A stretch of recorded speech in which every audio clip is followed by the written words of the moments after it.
Welcome back to Beena blogs guys. आज की इस वीडियो में हम देखते हैं जॉर्डन की मार्केट में किस तरह की चीज़ें मिलती हैं। आइए सबसे पहले हम शॉप में चलते हैं। ये है फ्रिज मैग्नेट्स। इन फ्रिज मैग्नेट्स की कीमत है 5 GD से लेकर 35 GD तक, यानी कि 5 जॉर्डन दिनार से लेकर 35 जॉर्डन दिनार तक यहाँ पर फ्रिज मैग्नेट्स अवेलेबल हैं।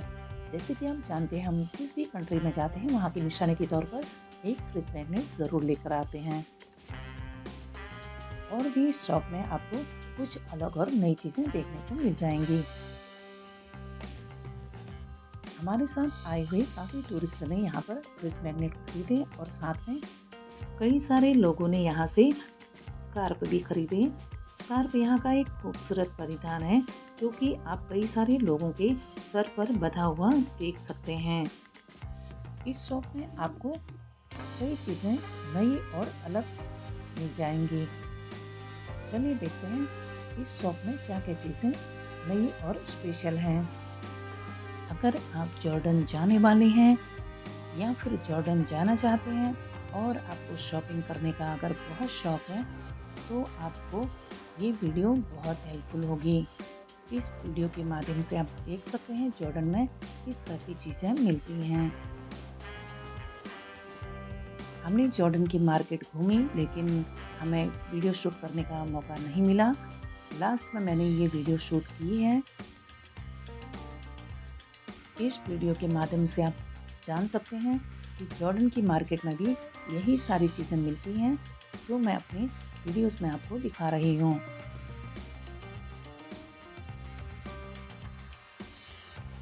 इन सारी चीज़ों का कॉस्ट तो वैसे काफ़ी महंगा है, काफ़ी कॉस्टली चीज़ें हैं, लेकिन फिर भी आने वाले टूरिस्ट यहाँ की निशानी के तौर पे कुछ ना कुछ यहाँ से ज़रूर लेकर जाते हैं। मेरे साथ आप भी जॉर्डन की सारी चीज़ों का लुत्फ लीजिए और इस शॉप में घूमने के बाद हम आगे की जर्नी कंटिन्यू जारी रखेंगे और इसके बाद हम जाएंगे new 7 wonder of the world Petra का सफर हम शुरू करेंगे इस शॉप में पूरा घूमने के बाद।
My family's place. No kidding, no. It's a mosque or a small shrine of the archaeological park, all the way through the Sikh or the main entrance to the city. We have tomb structures on the right side and on the left side of the Hashemite family, and you can see them from the main street. You can take pictures of these tombs, but if you want to get closer to these tombs, you need to climb 100 steps to get up there. And then after the 12 freestanding houses, he was equivalent to Zeus, and will make expensive because of the tourism in the city of Petra. Nabateans, they were first for water and pastures for their herds, and a well-fortified place to stay down in Petra, and that's on the Nabateans. They are influenced.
a big site. It covers 42 square kilometers. So inside there we have 26 of them. They differ in size, shape, and decoration. But they serve only one purpose, which is a tomb of a high religious purpose. There is an entrance on the side of that block. Thing with stones. They use one person and one family tombs in Petra.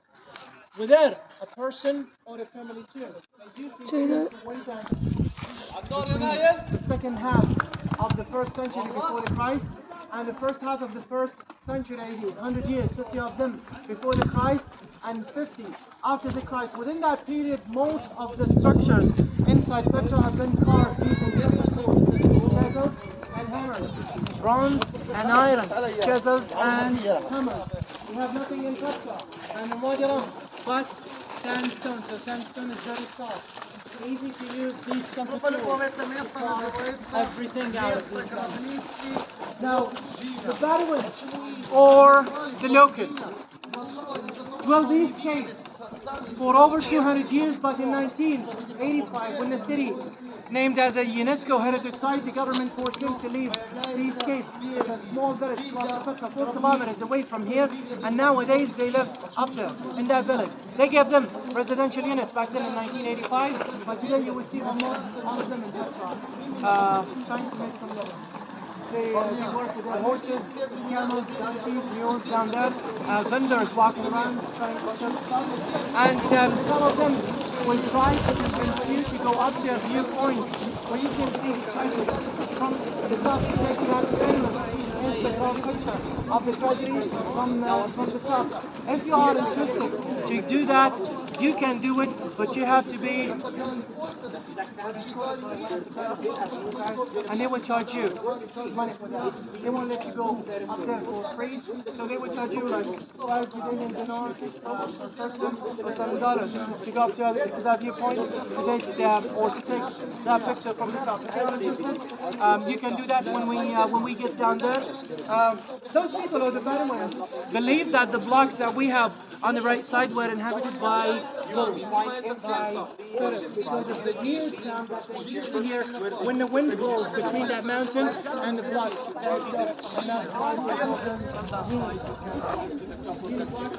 Is the local name of the blocks over here, but we have no genies inside.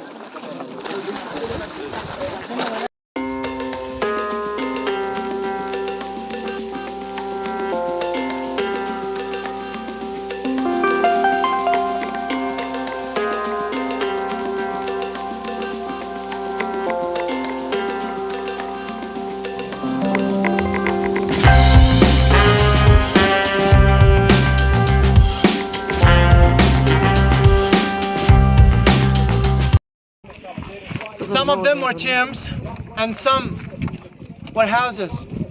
The population here in Petra peaked at 30,000 people. Vast majority of the Nabateans built freestanding houses 4 kilometers further down. They built freestanding houses again on either side of that main street in the city, but some of them built these small and plain caves. They never give elaborate thing for the place that they live in, but they cared a lot about their tombs because they believed in the afterlife. Okay, that's why they decorated their tombs. And Petra. Told you we have different influences in the city, and the V-shaped steps that we have up there. Can you see that V-shaped steps? This is an Assyrian influence in the city. That's not Nabatean decoration. Assyrian influence, and they represent nothing but stairways to heaven. Different sizes of the V-shaped steps, and those different sizes reflect the status of the family inside the tomb, whether a poor family or a middle-class family or a filthy rich family. And you can see them as the treasury, not over here. Over here we have small tombs like that one, and back there we have the middle-size tomb. One over there, and there is another one back there. On the top we only have the steps, but we didn't have the rest of the tomb, so there is no entrance, no graves inside. We call such a thing unfinished tomb. Why? No one knows why. Maybe the owner ran out of the money or passed away before finishing his own tomb. But that leads us to a fact here in Petra, that the Nabateans started to carve their tombs from the top down. They started up there, but they did not finish that. Everything in Petra carved the same way, even the most beautiful and the most famous thing in the city, which is the treasury, carved from the top to the bottom, or from the top down. Now, we haven't found a lot of inscriptions here in Petra to know the truth about everything in the city, so that's why we don't know anything about the unfinished tomb. And the historians did not write much about the city because it was abandoned since that time, or since the 7th century, until it was rediscovered again by a Swiss traveler named Johann Burckhardt in 1812. So that leaves you with a lot of theories about Petra or about the city. But over there, we have an inscription on a rock wall over there. Can you see the black color in the middle? Yes. Right on the top, we have an inscription, 2 languages. The first part is Aramaic, and the second one is Greek. Aramaic was the main language here in the city. And it's just a memorial inscription, so what is mentioned in that inscription over there is related to that structure on the other side. It tells us that the owner of that tomb on the other side is one of the Nabateans named Abdamenko, and he dedicated that tomb to himself and his family, which consists of 5 members. That structure is divided to 2 stories. In the second story we have 5 graves of one family, so that's the tomb. And that part is decorated with 4 obelisks, or 4 small pyramids, which is an Egyptian influence in Petra. They represent nothing for the Egyptians but the sun god, or Ra. For the Nabateans, they indicate dead bodies. Down there in the first story, down there was a dining hall. So they served food, drinks, and even the wine that they made here in Petra inside there. It's a chamber with 3 benches around the walls and dining table in the middle. They use it as a dining hall and as a place for their funeral ceremonies related to that tomb. Down there we have different influences, Greco-Roman influences. You can see the 6 pillars on the 3 on the right side, 3 on the left side, pediment over the entrance, or that triangular structure, and the broken pediment on the top. Unlike the others, we haven't found money inside their tombs, inside the Nabatean tombs, but we found simple belongings, whether it's rings, earrings, necklaces, and some coins in some cases. And you can see these artifacts at the museum by the visitor center of Petra. If you are interested to go to the museum, it's free entry, so you don't have to pay anything to go inside.